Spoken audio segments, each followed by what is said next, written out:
இன்னொரு சங்கம் அந்த சங்கம் இருக்கிற சங்கத்தில் இருக்கிறவங்களுக்கே வேலையை காணும்.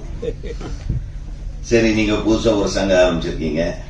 எங்க ரசிகம் நீ பேசிட்டே இருக்கிறியப்பா.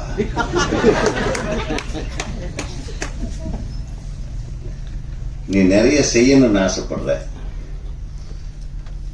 மாம்பழத்தினடின்னு ஒரு 6 மாசத்துக்கு முன்னாடி ஒரு படம் ரிலீஸ் பண்ணாரு, ஆடியோ ரிலீஸ். அதுக்கு வந்தோம். அப்போ நிறைய பேசிட்டு இருந்தாரு. ஒரு பயங்கர வைப்ரண்டான ஆளு, ஏதோ சாதிக்கணும்னு துடிக்கிற ஒரு தமிழன். உன்னுடைய வேகத்துக்கும் நீ பயணிக்கும் போது ஒரு 10 பேரை சேர்த்து ஆரம்பிச்சேன்னு அந்த படத்தை பத்தி சொல்லிட்டு இருந்தீங்க, கரெக்டா? இப்ப அது 100 பேர், 1000 பேர், 10,000 பேர் சேர்த்துறேன்னு இருக்காரு. இப்ப எப்படியோ ஒரு கும்பலை சேர்த்து அது வெற்றிகரமான ஒரு கும்பலாக, அது கும்பல் என்ன செல்லமா சொல்றேன், ஒரு குரூப்பை சேர்த்து ஒரு கமிட்மெண்ட்டை வாங்கி அவங்க மூலமாவே அந்த மாம்பழத்திலேயே ரிலீஸ் பண்றாருன்னா இவர் எவ்வளவு பெரிய திறமைசாலி.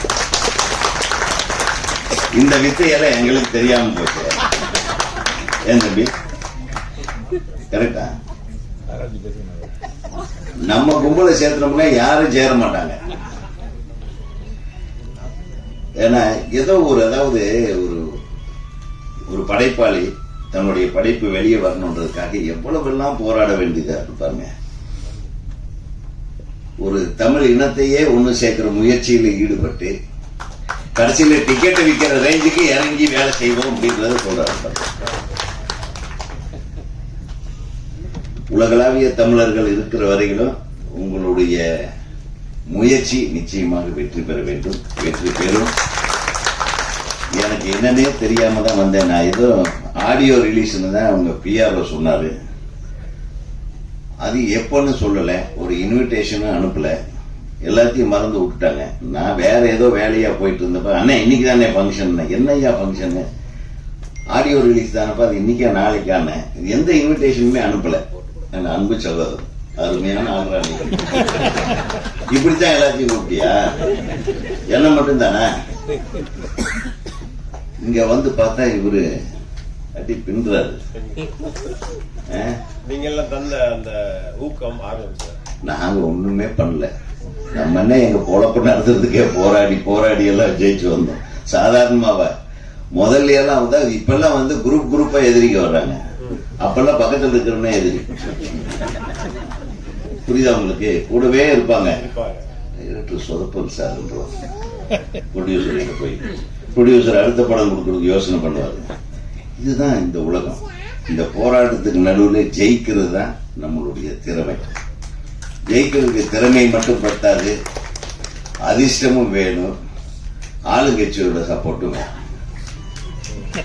கரெக்டா? அப்புறம் இருந்தாதான் தியேட்டர் கிடைக்கும், அப்படி இருந்தாதான் படம் வெளியாகும். பட் இதெல்லாம் எதுவும் இல்லைன்னாலும் இந்த தமிழர்கள் இருக்காங்களே, அவங்க நம்ம கைவிட மாட்டாங்கன்னு நினைச்சு ஒரு அசோசியேஷனை ஃபார்ம் பண்ணி, நல்ல வேலையா தொழிலாளர் அமைப்புக்கு எதிராக இல்லை, தயாரிப்பாளர் அமைப்புக்கு எதிராக இல்லை, இயக்குனர் அமைப்புக்கு எதிராக இல்லை. எனக்கு அது வேற டென்ஷன் வந்த உடனே இந்த அமைப்பு மாநாடுன்னு போட்ட உடனே இவரை வெளியெடுத்துட்டு போயிட்டேன். நம்ம பேரரச என்னடா அதை இது புதுசா சங்கம் ஆரம்பிக்கிறாங்களா, இங்க வேற நம்மளை கூட்டு வந்து விட்டீங்களே. இல்லைண்ணே, அப்படியெல்லாம் இல்லை. ஒரு நல்ல முயற்சி எடுத்துட்டு இருக்காங்க.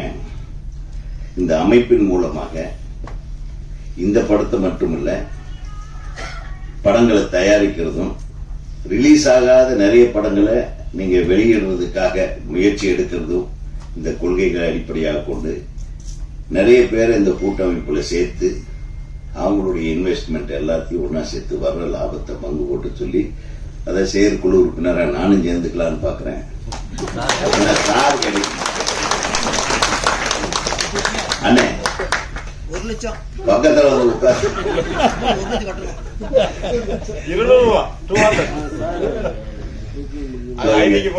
எல்லாருமே வந்து செயற்குழு உறுப்பினருக்கு பணம் கட்டிருங்க.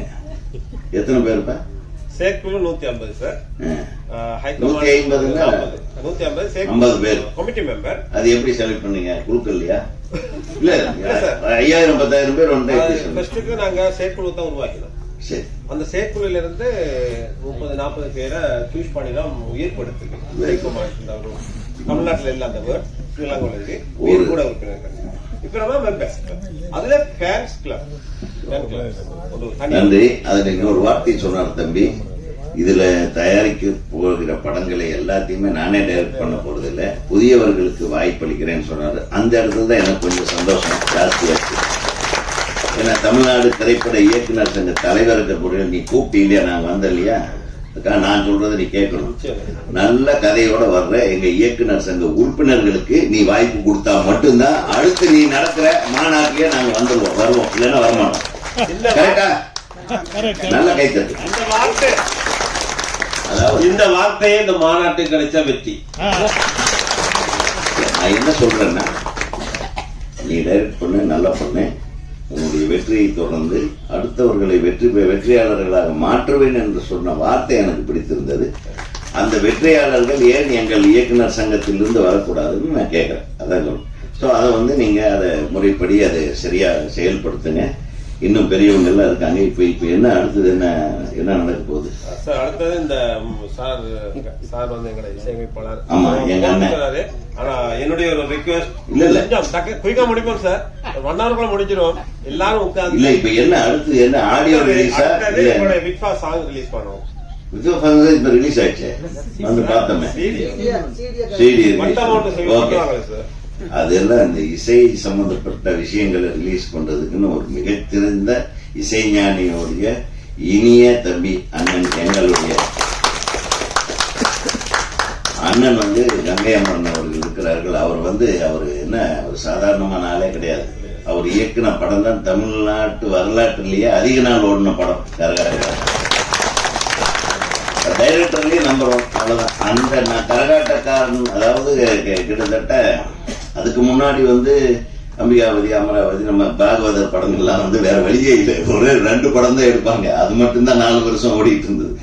பட் 100 நாட்கள் படம் கொடுக்கிற அந்த காலத்துல 175 நாள் கொடுக்கிற படங்கள்ல அது 2 வருஷத்தையும் தாண்டி எத்தனை 300 நாள் 365 நாளைக்கு மேல ஓடின படம் கரகாட்டக்காரன். ஸோ இயக்குனரா அவர் தான் நம்பர் 1. அதே மாதிரி நான் திரைப்பட கல்லூரியில படிக்கிற காலத்துல 1980, 81, 82, 83 எனக்கு வாத்தியாரா இருந்தவர் இலங்கையை சேர்ந்த, இலங்கையில மிகப்பெரிய இயக்குனரா அங்க வேலை செஞ்சாரு. இலங்கையோட இலங்கை தமிழ் சினிமா, இலங்கை சினிமாவின் தந்தை யார் தெரியுமா? மறந்துட்டு பாருங்க, நான் எடுத்து சொல்றேன். திரு நாயகம் அவர்கள். அவர் பேர்ல சிலையை வச்சிருக்காங்க. அவர்தான் இலங்கை சினிமாவின் தந்தை. அவர்கிட்ட வேலை செஞ்சவர் அவர். யாரு? ஏஎஸ்ஏ சாமி அவர்கள். புரட்சி தலைவர் எம்ஜிஆர் அவர்களை முதலாக ஹீரோவாக ஆக்கியவர் ராஜகுமாரி படத்துல. அதுக்கப்புறம் மந்திரி குமாரி, நிறைய படங்கள் எடுத்தவர். எங்கள் திரைப்பட கல்லூரியில் எம்ஜிஆர் அவர்கள் முதலமைச்சராக இருக்கும்போது அவர் இயக்குனர் துறை தலைவராக கொண்டு போட்டார். அவர்கிட்ட படிச்சவனா. அவருக்கு பிடிச்ச பாட்டு எது தெரியுமா? பொன்மான தேடி எங்க அண்ணன் போட்டார்.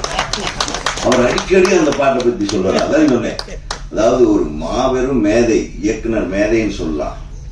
திரு ஏஎஸ்ஏ சாமி அவர்கள் மிகவும் ரசித்த பாடல் அந்த படமே கன்னிப்பருவத்தில படம். இந்த பொன்மானை தேடி பாடணும். அப்புறம் இன்னொரு பாட்டு என்னது சொன்னீங்களே, நீங்க பாடுவீங்களே? இல்ல, மூக்குத்தி பூ மேல. அண்ணே, நீங்க இந்த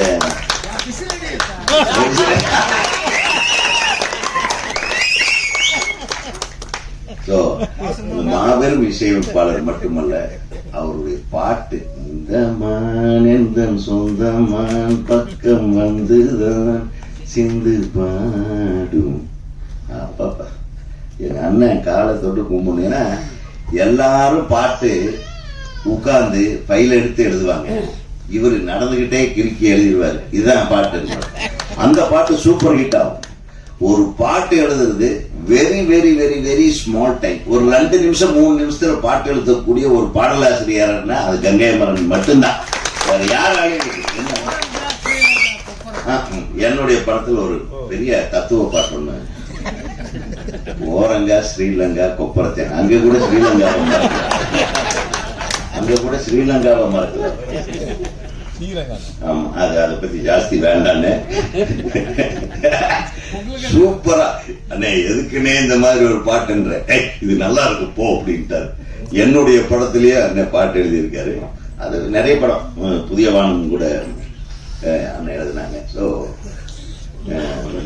எங்களுடைய மரியாதைக்குரிய அண்ணன் இசையமைப்பாளர், இயக்குனர், நடிகர், பல பெரிய பேச்சாளர், பாடகர்களை ஆட்டு வைக்கும் பாடகர், ஊக்க வைக்கும் பாடகர், பாட வைக்கும் பாடகர், நல்ல அப்பா, நல்ல அண்ணன், நல்ல அரசியல்வாதி, அப்புறம் இன்னும் நிறைய சொல்லலாம், நல்ல காதலன், நல்ல அதெல்லாம் வேண்டாம் போட்டுக்கலாம்.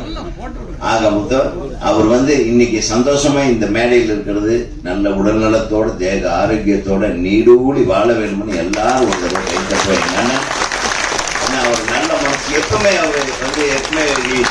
அவர் ரொம்ப உடம்பு சரியில்லாம ஹாஸ்பிட்டல் இருக்கும்போது போய் பார்த்தா, என்ன உதவி நல்லா இருக்கியா அப்படின்னு எந்திரிக்க கூட முடியாது, பெட்ல படுத்துச்சு என்ன நொல்லு பண்ணுவார். தெரியும், அடுத்தவங்களை சந்தோஷப்படுத்தி பார்க்கறதுல அவருக்கு இணை வேறு யாருமே கிடையாது என்பதை சொல்லி அவர் வந்தது இந்த மேடைக்கு ஒரு சந்தோஷம்.